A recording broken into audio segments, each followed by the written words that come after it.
ნიკა რომ იღებთ გადაცემაში მონაწილეობას თქვენთან მინდა სწორედ ამ თემით დავიწყო საუბარი სულ ცოტა ხანში რამდენიმე წუთში 1-40 წუთში სავარაუდოდ გუდიაშვილის მოედნიდან მოხდება ალეკო ელისაშვილის ოფიციალურად წარდგენა თბილისის მერის კანდიდატად. რა სიტყვით თქვენ გაქვთ თუ არა იმის მოლოდინი რომ მას შემდეგ რაც ელისაშვილი შემოვა უკვე ოფიციალურად ამ ბრძოლაში აირევა კარტები მისი შემოსვლის შემდეგ და ბრძოლა შესაძლებელია წავიდეს თუ აქამდე ასეთი კონდად გათვლა ოცნებასა და ნაციონალებს შორის კონდად გათვლა შეიძლება ეს ბრძოლა წავიდეს უკვე კალაძესა და ალეკო ელისაშვილის შორის. რა სიტყვით ელისაშვილის კანდიდატურაზე?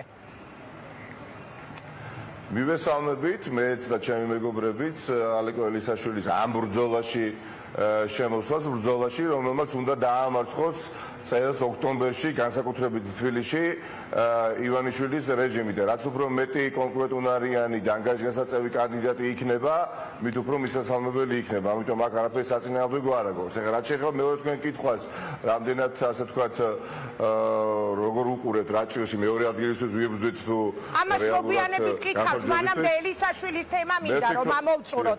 მე ასეთი კითხვა მინდა რომ დაგისვათ ნიკა ხომ არ შეეშინდა ნაციონალურ მოძრაობას ალეკო ელისაშვილის ჩართვის ამ ბრძოლაში სხვა შემთხვევაში რას უნდა მივაწეროთ ზაზა ბიბილაშვილის მიერ გუშინ მის მიმართ წამოყენებულ ბრალდება რას უნდა მივაწეროთ იგი რაღაც კონკრეტულ თანხაზე ედავებოდა ელისაშვილს და ძალიან მძიმე ბრალდებები წაუყენა.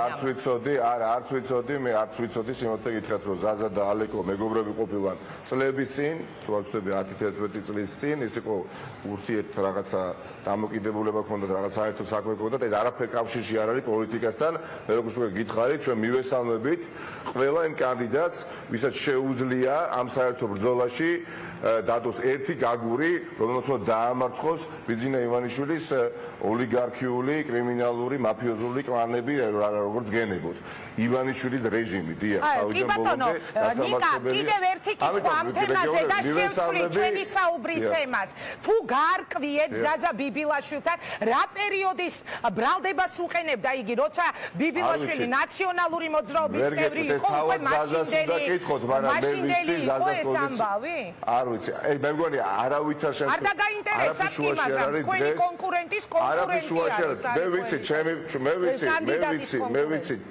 მე ვიცი ჩემი და ჩემი მეგობრების პარტიის პოზიცია ჩვენ მივესალმებით ყველა რეალურ ოპოზიციურ კანდიდატს ვინაიდან დღეს თბილისში კვლევაც არ არის საჭირო საპროტესტო ხმები და ოპოზიციური ხმები გაცილებით მეტია ვიდრე ხელისუფლების სასარგებლო ხმები და რაც უფრო მეტი ოპოზიციური კანდიდატი იქნება მით უფრო მაღალი შანსია რომ დავფლითოთ სახელმწიფო არსენალი და ამ არსენალში ხელისუფლებას რა აქვს თქვენ კარგად იცით აქვს ფული და აქვს ადმინისტრაციული რესურსი მაგრამ რაც მეტი ადამიანი გამოვა არჩევნებზე ეს რესურსი მათი ფული და ადმინისტრაციული რესურსი იქნება მე-10 და მე-11 ხარისხის. ამიტომ მე მიმაჩნია რომ ძალიან კარგია რომ ალეკო ელისაშვილმა როგორც ისე გადაწყვიტა რომ ჩაებას ამ ბრძოლაში. კარგია ვისთვის?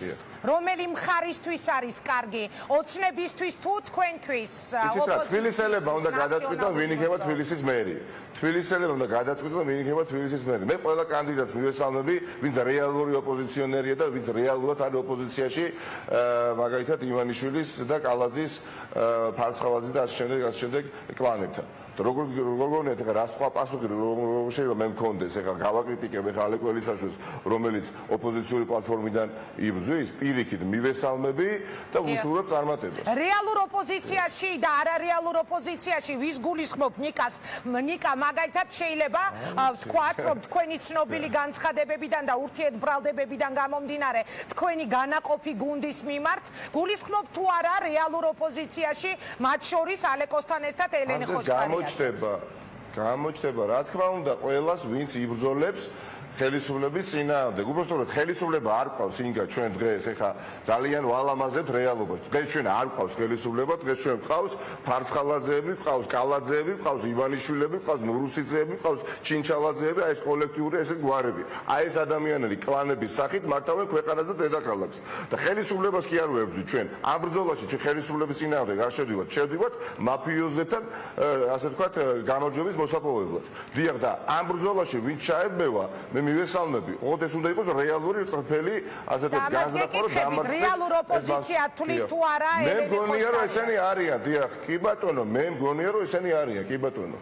ნიკა დანარჩენს დაგვენახებს მომდენ, დიახ. ერთი კითხვა მინდა ასეთი დაგისვათ. რისთვის იბრძვის ნაციონალური მოძრაობა? აი წეგან თქვი და გინდოდათ პასუხისგაცემა. იბრძვით გამარჯვებისთვის თუ იბრძვით საპატიო მეორე ადგილისთვის? იმიტომ რომ საპარლამენტო არჩევნები არც თუ ისე დიდი ხნის წინ იყო ჩვენს ქვეყანაში და ჩვენ მივიღეთ ქართული ოცნების სახით სრული საკონსტიტუციო უმრავლესობა. რა შეიძლება ვიფიქროთ შეიცვალა აი ამ თვეების განმავლობაში ისეთი რომ თქვენ გაიმარჯვოთ? დიახ. პარადოქსია შეიძლება ბევრისთვის, მაგრამ მას შემდეგ რაც ძალადობრივი მეთოდების გამოყენებით ქართულმა ოცნებამ მოიპოვა საკონსტიტუციო უმრავლესობა, გამარჯვებული კი არ გამოვიდა ამ ბრძოლიდან, დამარცხებული და კიდევ უფრო დასუსტებული გამოვიდა და ამ ჩემი სიტყვებისა და შეფასებების ჭეშმარიტებას დაადგენს, ასე ვთქვათ, კასმოდგარი არჩევნები. ამიტომ მე არ ამგონია, რომ საკონსტიტუციო უმრავლესობის მქონე ძალის დამარცხება იყო შეუძლებელი. პირიქით მგონია, დღეს ქართული ოცნება გაცილებით უფრო სუსტია, ვიდრე 2016-ში. 2016-ში ქართული ოცნებამ ყველაფერი გააკეთა, თავისი მაქსიმუმი, თავისი ფულით, თავისი ძალადობრივი მეთოდების გამოყენებით, რომ მოიპოვებია ძალადობრივი მეთოდებით ხას უსვა მის გამარჯვება, რომელიც მაგრამ შემოუტრია და მას ძალიან ცუდა და დღეს ხედავთ ჩვენ რეალობას. როდესაც მთელი საზოგადოება, ყველა პოლიტიკური ოპოზიციური პარტია, ყველა საერთაშორისო ორგანიზაცია, ვენეციის კომისიას აღარ ვახსენებ და ასე არის ერთხარეს და ქართული ოცნება არის თვით იზოლაციაში. ამიტომ ნაციონალური მოძრაობა, განახლებული ნაციონალური მოძრაობა, რომლითაც მე ძალიან ვამოყო და ყველა ჩემი მეგობარი ამას უკვე ხედავს. განახლებული რას ნიშნავს? ზალიკო ოქროს ზოდი არის ნაციონალური მოძრაობისთვის და ზალიკო განახლდით. გიპასუხებთ. არ გამიცია პასუხი იმ კითხვაზე, რომელიც ჯერ დამისვით. ანუ ნაციონალური მოძრაობა განახლებული იბრძვის პირველ რიგში რაც უკვე ვახსენე, დიახ, კოლექტიური კალაძეების წინააღმდეგ. აი ამ ბრძოლაში ვარ, კოლექტიური მურუსიძეების, ჩინჩალაძეების, ფარცხალაძეების და ივანიშვილების წინააღმდეგ. ასევე იბრძვის ქვეყანაში აი დაჭირვების დასამარცხებლად, იმ შიმშილის დასამარცხებლად, რომელიც უფლებს ქვეყანაში იმ მდგომარეობისთვის, როდესაც მშობელი დილით რო იღვიძებს, არ იცის შულს რა აჭამოს. აი ამის დასამარცხებლად ვიბრძვით და იმ საოცარი უპასუხისმგებლო, ასე ვთქვათ, ეგრეთ წოდებული ხელისუფლების დამარცხებისთვის, რომელშიც მოთავსებულები არიან ადამიანები, რომლებიც საშუალოდ არიან, საშუალზე არიან მოსულები და ერთი სული აქვთ. ფარცხალაძეან დაწყებული, კალაძედ გაგრძელებული, რაც შეიძლება მეტი ფული იშოვონ, რომ ხოლდა ზეგ იციან, რომ ხელისუფლებაში აღარ იქნებიან. ნიკა, ერთი კითხვა. აი ეს ადამიანები ჭამენ ხალხის ფულს. ჭამენ აი ამ რუსთაველის გამზირზე ეხლა ვიდეოსაუბრობ მიმავალ პენსიონერის ფულს და მინისტრის მოადგილეები და მინისტრები ღია და რომელი ერთი სიუჟეტი მიეძღოთ სხვადასხვა ტელეკომპანიის ეთერში აშენებენ 9 და 18 სართულიან კორპუსებს, ვითომც არაფერი. აი ამ ხელისუფლებისთვის არ იყო უცხო, ვიყოთ ეხლა ობიექტურები, მათ შორის არც მინისტრებისთვის და არც მინისტრის მოადგილეები. აი მივედი იქამდე, რასაც მეკითხებოდი. დიახ, ეს არის განახლებული ნაციონალური მოძრაობა, დიახ. დიახ, იყო, ვინ უარყოფს ამას, აშენებდა, მაგრამ სად არის ეხლა ის ხალხი, ვინც აშენებდა, როგორ ფიქრობთ, ნაწილი არის ქართულ ოცნებაში, მაღალთანამდებობებზე, სხვათა შორის, ზოგი მათგანი პარლამენტში, ნაწილი ვითომ არსად არ არის და ნაწილი კიდევ სხვადასხვა ოპოზიციურ პარტიებში არიან. დიახ, და ეს იყო 2012 წლის არჩევნებში მარცხი არ იქნებოდა ტრაგედია, ნორმალური ხელისუფლება მოვიდოდა ამ ქვეყანაში. ასე მუშაობს დემოკრატია. ხან გაიმარჯვებ, ხან დამარცხდები. მაგრამ მე პირადად ჩემ მეგობრებთან ერთად იმ მარცხში ვხედავ დიდ პოზიტივს. ის რაც დღეს ნაციონალური მოძრაობის თავს ხდება, მნიშვნელოვანი განახლება მაქვს ხედველობაში. ანუ ადამიანები, ვინც თქვენგან წავიდნენ, ეს თქვენთვის იყო კარგი, ამას მეუბნებით. მაგალითად, ევროპული საქართველო, ბოკერია, უგულავა, ელენე ხოშტარია, ოთარ კახიძე და ასე შემდეგ. წავიდა, მე ჯერ მახსოვს, არც ვიყავი, დაწყებული ბურჯენაძე გაგზელებული ოქრუაშვილით, მე არ ეს ძველი თემებია, ეხლა გეკითხებით 2000. დიახ, მე მიმაჩნია, ნუწყის რამდენიმე ადამიანს, ვინც წავიდა, ასე თქვა და ჩამოყალიბა რაღაცა პარტია, წავიდა რბილად რო თქვა, ევროპული საქართველოს უბრალოდ წაიგეს და მოიპარეს ის ხმები, რომლებიც მიითვისეს, ასე თქვა, ნაციონალური მოძრაობის ამორჩევლების მიერ გაცემული. ამას თავი დავაემოთ, ამ ამაზე არ ვიმჯობ. დიახ, მათ ხომ მიაჩნდათ რომ გასვლა არის მათთვის პროგრესი და ასე უფრო მეტ ასეთ შედეგს დადებდნენ. ხო, მიაჩნდათ ამას ვაპარაკობ დღესაც. მე მიმაჩნია და ჩემ მეგობრებს რომ პირიქით კარგი არის, რომ ეს ადამიანები დღეს ამ პარტიაში არ არიან. კი ბატონო, მოვა აგერ არჩევნები. თუმცა ობიექტურები ვიყოთ, გიგი უგულავამ წარგადგინა თქვენ თავის დროზე ამ პარტიაში და როგორც მერობის კანდიდატი გიგიმ დაგიჭირათ მხარი, ხო? რა გიგი ერთი წუთი. გიგი 2014 წელს სადამად იმ ხელისუფლებაში მოვედი, მინისტრის თანამდებობაზე მოვედი, კაბინეტში შევედი, ოპოზიციაში მე 2014 წელს მოვედი ნაციონალურ მოძრაობაში და ამას ოდესაც იძახის ის ადამიანები ვისახეს და გვასაც ახსენეთ, თქვენ არ მიდე ამ ადამიანზე საუბარი, მინიმუმ უნდა შეერწყდეს. ადამიანი დასვეს პირდაპირ თბილისის მერად და მე მოვედი ბრძოლაში და ომში და დღესაც ამ ბრძოლაში ვარ და ამ ბრძოლიდან და ომიდან არ გავწევი. ეს პასუხი. კარგით, ეხლა თქვენ გინდათ ვიცი არა, არჩეული მერი იყო, მაშინ ადამიანი როგორ არჩეული, როდის იყო არჩეული მერი? არჩეული მერი როგორ იყო? დანიშნული მერი იყო. არჩეული მერი როგორ იყო? დანიშნული მერი იყო, ხო და მერი იქნა არჩეული, ხო?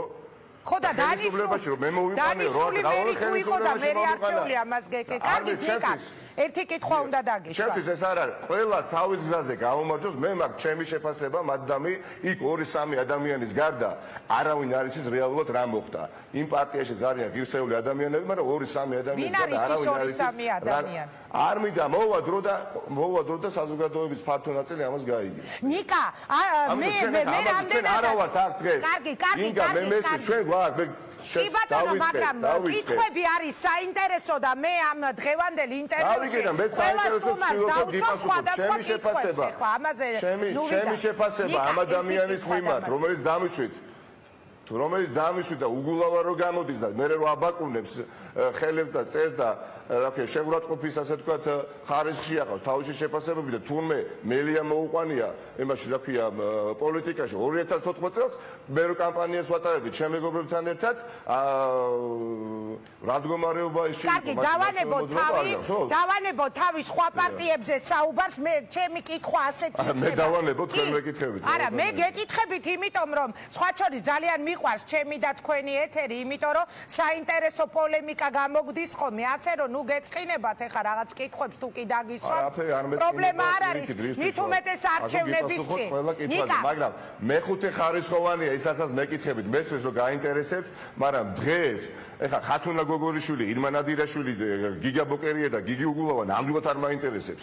გაუმარჯოს მათ ყველას თავიანთ გზაზე, თუ რამის გაკეთება შეუძლიათ გააკეთონ, მაგრამ ჩვენი თავარი მოწინააღმდეგე, მე ვახსენე, არის ის გაჭირვება, ის განუკითხაობა, ის კორუფცია, ის ნეპოტიზმი, ის მაფიოზური, ასე ვთქვათ, კრიმინალური კლანები, თავისი კალაძეებით, მურუსიძეებით, ჩინჩალაძეებით და ასე შემდეგ. ეხა თუ გინდათ რომ მაინდა-მაინც მალაპარაკოთ ადამიანზე, ვისაც არა ვარ მაღალი წარმოდგენის ბევრი მიზეზი და გამომდინარე, კი ბატონო, არა, ნიკა, ეს ძვირფასეთ არის, არ დაუთმოთ ამას. ნუ ვკითხო, გეუბნებით, ესეთი კითხვები ბევრჯერ დაის, კარგი დრო აღარ დავკარგოთ.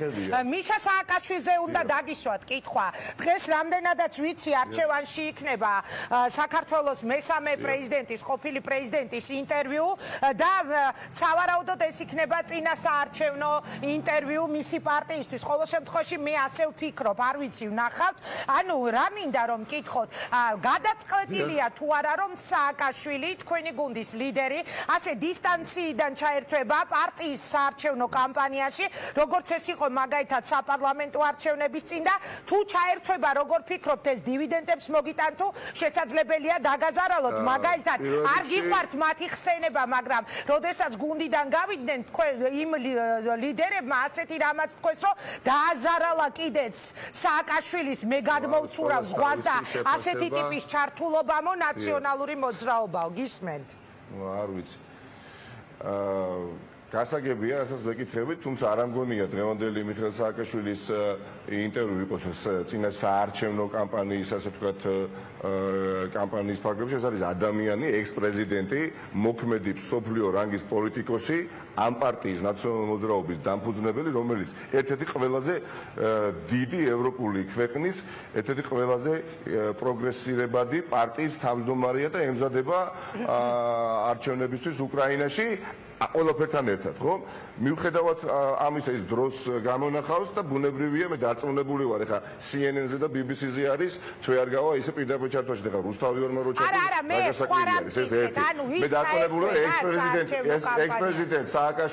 ექს-პრეზიდენტ სააკაშვილის მოსაზრებები ამა თუ იმ საკითხზე, მით უმეტეს დღეს ვიდრე ჩვენ საუბრობთ, ძალიან ბევრი რამ ხდება, როგორც ადგილობრივ პოლიტიკურ დონეზე, ასევე საერთაშორისო დონეზე, არის საინტერესო ძალიან ბევრი ადამიანისთვის, ვინც ამ ქვეყანაში ცხოვრობს. ჩაერთვება ის თქვენ საარჩევნო კამპანიაში, ეს მე ვერ გეტყვით მას, მე დარწმუნებული მე გითხარით, ის არის ძალიან დაკავებული, იმიტომ მას აქვს ძალიან დიდი პარტია, რომელიც სულ რაღაც რამდენიმე თვის წინ დაფუძნდა და ემზადება არჩევნებისთვის უკრაინაში და უკრაინის ხელისუფლებაში მოსასვლელად, მაგრამ ეს ადამიანი არის ნაციონალურ მოძრაობის დამფუძნებელი, ეს იმას არნიშნავს, რომ იგი იქნება მოწყვეტილი, ბუნებრივია აქ მიმდინარე პროცესებიდან, მაგრამ რამდენად გამონახავს მიხეილ სააკაშვილი დროს, რომ სხვადასხვა სახით იყო ჩართული, ეს თავად მისი გადასაწყვეტია. კარგი, კიდევ ერთი კითხვა, გვახსოვს ყველას, რომ თქვენ იყავით ის პოლიტიკოსი, რომელმაც მეორე ტურში გადაიყვანეთ დავით ნარმანია, ახლად მოსული ხელისუფლებაში ქართული ოცნება და მისი კანდიდატი თბილისის მერობაზე. მაშინ თქვენი გუნდი იყო ერთიანი, ეხლა არის ორად გაყოფილი. ხომ არ ფიქრობთ, რომ ის რაც მოახერხეთ ადრე ერთიანი გუნდის დამასრულებინეთ ნიკაკითხვა. ერთიანი გუნდის შემთხვევაში ეხლა შეიძლება გაგიჭირდეთ და კიდევ ერთი. კალაძე არ არის დავით ნარმანია. კალაძე სრულიად განსხვავებული არის დავით ნარმანიასგან. კალაძე არ არის დავით ნარმანია, კალაძე არის ბევრად უარესი ვიდრე დავით ნარმანია. დიახ, არ არის ნამდვილად დავით ნარმანია. კალაძე არის ბევრად უარესი ვიდრე დავით ნარმანია, ეს ერთი თუ გაინტერესებს ჩემი შეფასება. რაც შეეხება ახლა პარტია თქვენ მაინც ამ ფორმულებით გინდა კითხვა დავიცოთ. პარტია ორად კი არა, მე მგონი შვიდად გაიყო დაწყებული, რაც ჩამოთვალე ჯერ ბურჯანაძე, მე ოქროვაშვილი, მე ერთი ჯგუფი გავიდა, მე მეორე ჯგუფი გავიდა და ხმები კი ვაკლდებოდა. პირიქით ვემატებოდა. კარგია, კაცო, პარტიის განახლება, კომუნისტური პარტია ხარიცხდებით, ანუ უცვლელი და მარად და მარად ეს არა. განახლებული დღეს მე მიმაჩნია დღევანდელ, აი რა ფორმაში დღევანდელი განახლებული ნაციონალური მოძრაობა არის, ხო? დიახ. აი ამ ფორმაში რო ყოფილიყავით 2014 წელს იქ სხვა ფაქტორებით მუშაობდა ჩვენ საწინააღმდეგო იმიტომ რომ ბევრი ადამიანი რეალურად ჩვენ აღვიქვამდა როგორც ჯერ კიდევ სახელმწიფო პარტიას, ვინაიდან ადგილობრივ დონეზე თბილისში ჩვენ ვიყავით ყველაზე დიდ თვითმმართველობაში აღმოსავლეთ ხელისუფლებაში ყოველ შემთხვევაში იმიტომ შიხიაშვილი უკვე საკრებულოში იყო და თავად მესეჯი ჰქონდათ რა ქართულ ოცნებას გავხსოვთ ხო აი აქედან ახლა გავხვეთოთ ესენი და დაიწყება რეალური აღორძინება ახლა გვიჭირს იმიტომ რომ საბოტაჟით არიან დაკავებული მე დარწმუნებული ვარ რომ 2017 წლის ოქტომბრის თვეში თბილისს ეყოლება ოპოზიციური პარტიის მერი არ სახელმწიფო პარტია თბილისში არჩევნებს ვერ მოიგებს. ამის წამს არაუბრალოდ სურვილი მაქვს ბევრი ფაქტორის გათვალისწინებით. და თუ მოხდება ისე რომ გაიმარჯვებს სახელმწიფო კანდიდატი აღიარებთ დამარცხებას, ნიკა, მე მახსოვს პარლამენტში შესვლა არ შესვლაზე იყო დიდი განხეთქილება იგივე ამ არჩევნების წინ. სახელმწიფო კანდიდატი თბილისში 2017 წელს ვერ გაიმარჯვებს, იგი სადმე გაიმარჯვა და სადმე ალბათ გაიმარჯვებს, ახლა 1055 მაჟორიტარობის კანდიდატი ეყოლება დაახლოებით, გაიმარჯვებს კეთილ ინდივიდუალურად, ბუნებრივია მილოცვას მიიღებს და ასეთივე მილოცვას ველოდებით ჩვენს, რა თქმა უნდა. მადლობა. წარმატება მინდა გისურვოთ, ნიკა, მადლობა დიდი რომ მიიღეთ გადაცემაში მონაწილეობა, ბევრჯერ ალბათ მოგვიწევს ამ არჩევნების წინ ინტერვიუები პირდაპირ ეთერში. მადლობა თქვენ ნაციონალური ძალიან კარგი იქნება და ერთხელ და სამუდამოდ იქ დამკვიდრეს ტრადიცია, როდესაც დამარცხებული ულოცავს გამარჯვებულს, მაგრამ არ ამგონია ქართული ოცნების ამ რაღაც კრიმინალური მომაფიოზო არა, რეალური მაფიოზური კლანების პირობებში ჩვენ არჩევნების შემდეგ კოცნაპროშნის ასე ვთქვათ პირობებში აღმოჩნდეთ. მადლობა თქვენ გემშვიდობებით. ნიკა მელია ნაციონალური მოძრაობის ერთ-ერთი ლიდერი საუბრობდა პირდაპირ ეთერში, მაშასე ის დარწმუნებულია რომ ოქტომბრის არჩევნებში გაიმარჯვებს მათი კანდიდატი. მე